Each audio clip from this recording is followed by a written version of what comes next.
Greetings, everybody. I am the Starving Martian, and today things get weird.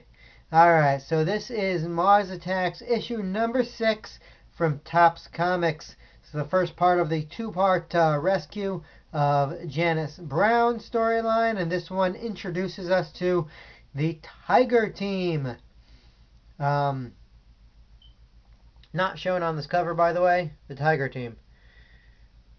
Yeah, there's a lady there. She's not part of that team. Okay, so this is where things get strange. Now, up until now, the original miniseries and then the 5 issues preceding this, they've been pretty much played like a straight alien invasion story. From here on out, things go around the bend. Things take a turn for the bizarre. And you will see what we're talking about in just a moment. But story begins during the first few weeks of the Martian invasion, so it's a bit of a flashback. We're introduced to this squad of soon-to-be dead characters. They're in specially developed test armor that's supposed to protect them against the Martian invaders, but it's not doing that good a job. They're being torn apart, they're being squished, they're being just mercilessly slaughtered. In fact, the Martians are having a good time doing it, too. They're all talking about, the benefits of, brain shots and everything. How great it is to watch a little pink puff explode out of the back of a Terran's head. And things are not going well. In fact, the entire platoon is utterly destroyed, with the exception of this one survivor, a gentleman by the name of Jackson Manning. He's developed this white knight armor, he calls it. It's superior to the other armors, and apparently he wanted it used in this operation, but it was too expensive, too difficult to create that many suits, and so his request was rejected. But he was right, darn it. His way was right. And that's pretty much his entire character. My way is right. Anyway, so we're going to catch back up with him about a year and a half or so later. During the course of the main events going on here, we find Cannibal Ann. Good old Cannibal Ann. She's here to rescue her sister, Janice Brown. She's brought her nephew, Woody Brown, with her. And apparently that was part of her program. Because one thing she was supposed to do is actually bring her surviving relations to this compound. And this compound is inside of Martian-controlled territory. Any humans who are still there when the wall went up, well, they're out of luck. They're up the creek without a paddle, and they're currently being experimented on and mutated in horrible ways, as was our friend Anne. We can see here that her eyes are bright green.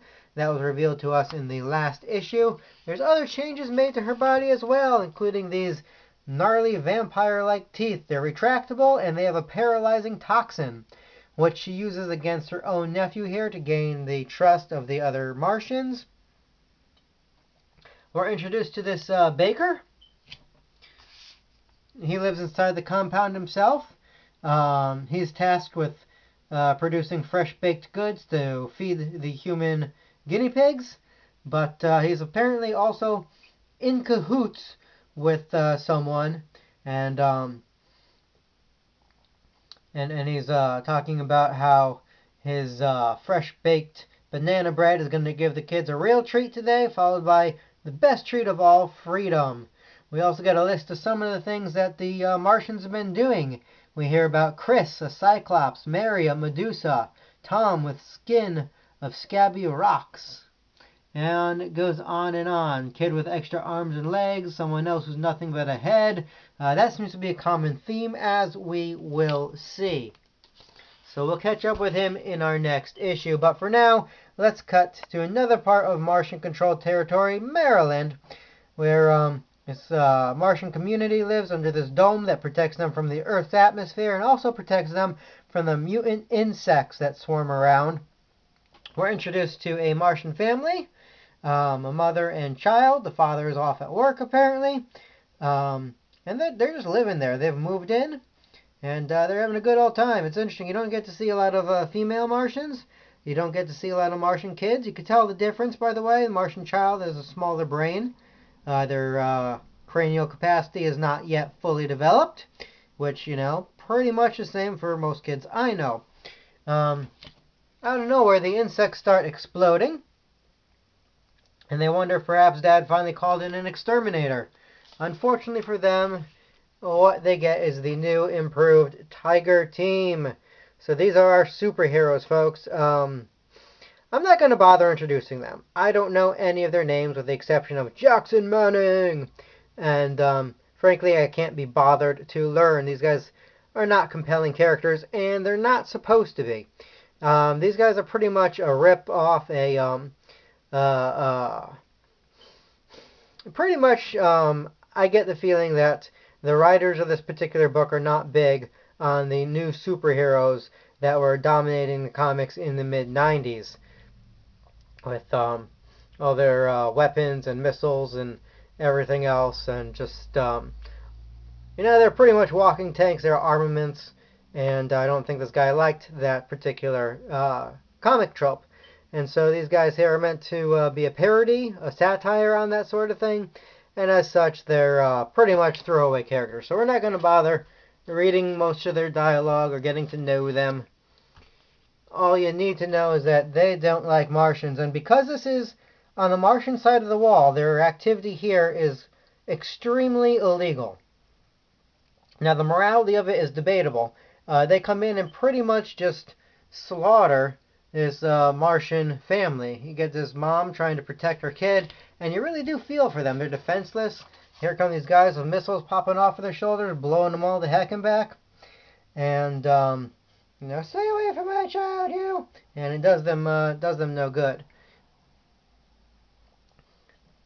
And yet, if aliens took over our world, would we care about such niceties as where they put their wall? If we had a chance to fight back, to drive off the invaders, would we do so? Would we be able to tell? And would we care if one particular set of aliens was, armed and dangerous, or if they were just settling down and raising Martian turnips or whatever they do?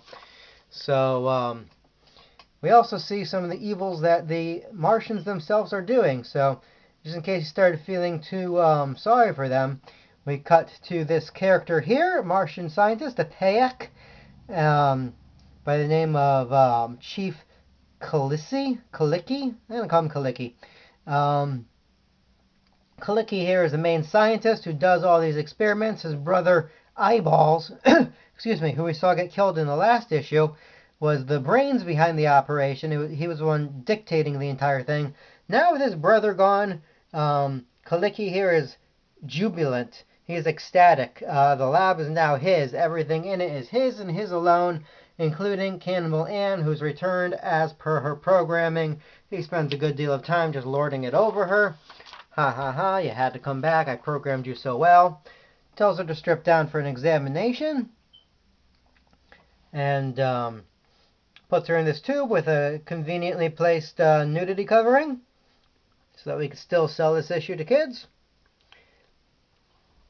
We'll cut back to the Tiger Squad here. Tiger Team. Whatever. Tony the Tigers. I don't know. Call them what you want. They're wiping out a bee's nest looking for the queen bee. And we see that this one lady here has rocket-powered breast mortars. Yeah. She's got torpedoes on her chest plate that can fire off with devastating effect. Although that does leave her somewhat lopsided. That was the 90s, everybody. If you were there, you understand. If not, well, that's what you missed. Speaking of what you missed, we finally catch up with Cannibal Ann in her full Martian glory. Alright, so, besides the green eyes and the vampire teeth, we see she's also got bluish black hair. It looks black hair with blue highlights, but she refers to it a little bit later as blue hair. And one other minor alteration. Can anybody figure it out? Yes, she's been given an extra breast. Why? Well, besides the fact that a few issues from now they're going to slap her on the cover to sell issues, I honestly don't know what advantage does having 3 breasts have to a cannibal. Maybe human flesh is meaty and you need somewhere to pack the extra fat besides your hips. I don't know. If I had to guess, if I had to say, I would say perhaps this guy's a pervert. Or perhaps it's for extra milk production for their young. I don't I that's my best guess. Um, but we see that she has indeed broken her programming to the point where she's able to turn the tables on the man who mutated her into this and choke him to death. She says, I'm going to pay you back for turning me into a blue-haired, three-breasted freak with poisonous fangs and a Martian-created need and love to eat human babies. And if ever there was a good motivation for revenge, I guess that's it.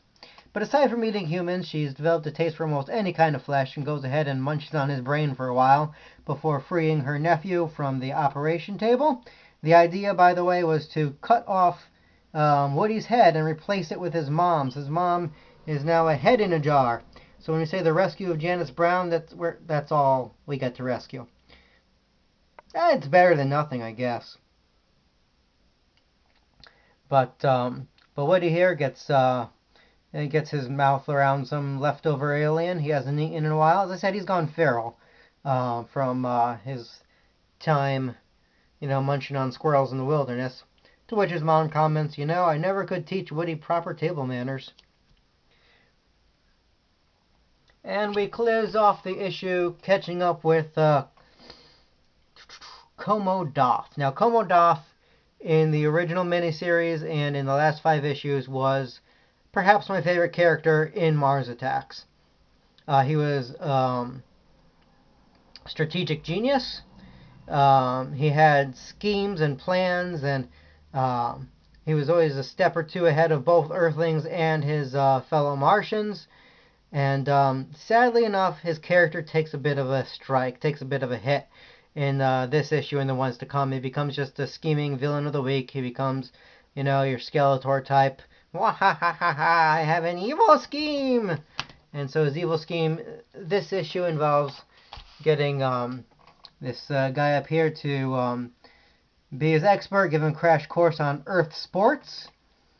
So he shows him how to swing a baseball bat. Comodoth is a quick study, as he's able to swing a bat with enough force to knock this guy's head off, and then laugh about it. Relay a message to the president. Inform him the sport we propose is baseball. And yes, there will be in a few issues from now a Mars Attacks baseball special. I kid you not. But we have to finish rescuing Janice Brown before we can get to that. So that was issue number 6 of Topps Comics. There's only 1 issue left of the regular series, but there'll be a couple specials, one-shots, and a mini-series or 2 to go. So we're not done with the Topps yet. So guys, let me know in the comments below what you think of this issue. The tone takes a bit of a shift. It becomes a little bit more of a farce. But it still, I think, has enough of the feel of the previous issues that it's not that shocking. It still feels like the next issue of Mars Attacks. And I would have to say I suspect that any change, any added levity is based on the fact that the movie would have recently come out.